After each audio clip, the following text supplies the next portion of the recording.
Firstly, good afternoon, everyone. It's fantastic today, as an expert, to see Prezi being used as such a catalyst for creativity. It's fantastic to see it's being used as a tool, but also as a basis of creativity. So what we're going to do today is talk about the question, the story of the Dutch Down Under, and how the Dutch had a strong influence on Australia. As a bit of a background, we work with clients across the country, and Australians love Prezi. In fact, most Australians think Prezi is Australian. The short form word we have for presentation is a prezzo, and it still makes me laugh today when clients call up the office and they'd like some help with a Prezi prezzo. If you've ever made the trip, you know that the distance between the Netherlands and Australia is quite large. We're separated by 2 seasons, 8 time zones, and over 16,000 kilometres. So on the outset, it would appear that because of that distance, there may not be such a link or a strong link between our 2 countries. It's the first time travelling to the Netherlands and travelling to Amsterdam, and it's fantastic. This is a beautiful city. The canals, the history, and just walking about, the city has such a fantastic vibe. I was even starting to like the Dutch people until I saw this clip, and now I'm a little bit scared.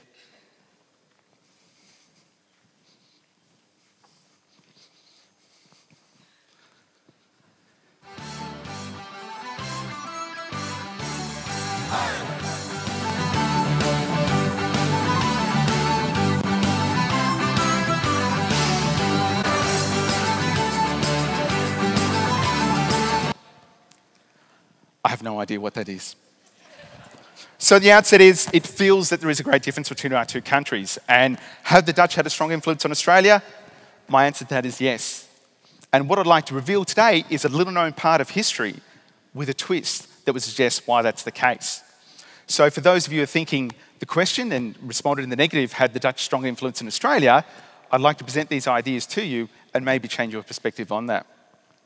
The common sort of history of Australia is that we're an English country. It's true, we were settled by the British. In 1788, the first fleet arrived.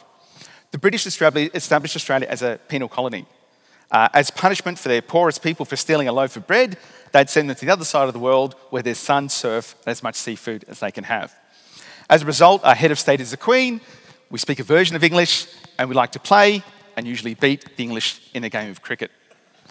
That's a common accepted narrative.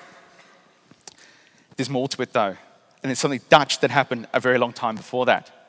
In 1616, Dirk Hartog from Amsterdam was travelling through his crew through the Dutch East Indies. They had some very, very strong winds and were blown off course and spent weeks and weeks looking for land. And they eventually found it. Dirk and his team touched on the west coast of Australia, just near Perth, one of the most resource-rich parts of the world. Now have a think about this. It's the 1600s. Dirk had a couple of options. Him and his crew on the other side of the world, such a rich, resource-rich area, what would he do? He had 3 different options. The first, he could set up a settlement. He could set up camp, send word home, and establish a new colony. Option B, he could mix with indigenous people and learn to live off the land. Or option C, he could write his name on a plate. Does anyone know what Dirk did?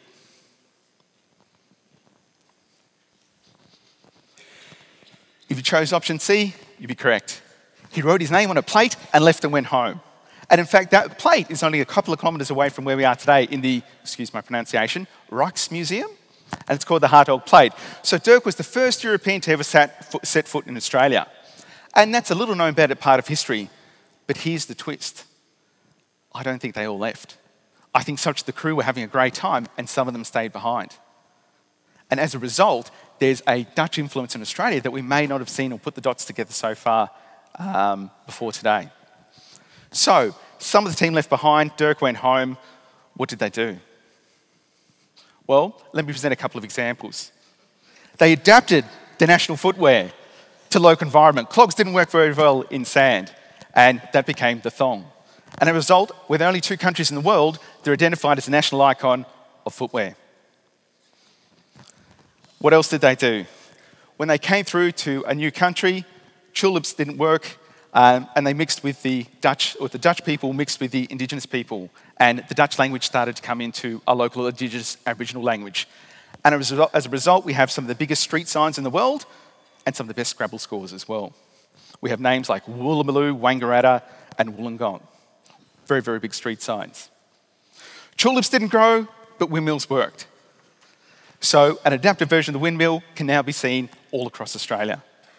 It looks a little bit different. It does the same kind of thing. Windows, as we call them, if you've ever travelled to Australia, are scattered around the countryside. It starts to make it feel a little bit Dutch. If you've got windmills, what do? You make stuff. What do they make? Beer. We're a country that loves beer, and maybe that's influenced from the first people and from the Dutch. As a result, our two countries have the two highest per capita rates of beer consumption around the world. It's not just stuff, it's our national icons as well. I used to cross the harbour bridge thinking it's very, very Australian. Now it feels like it's a lot of Dutch to it as well. It doesn't feel so uniquely Australian anymore once we have a look about where it possibly came from. Even on a big level, it's affected it as well. The expression that we have for Australia, a familiar expression, a loving expression, is the idea of the Great Brown Land.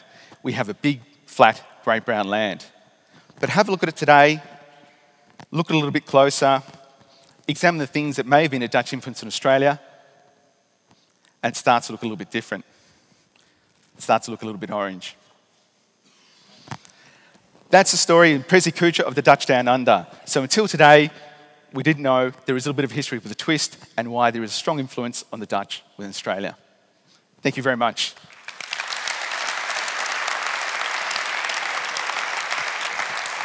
Thank you.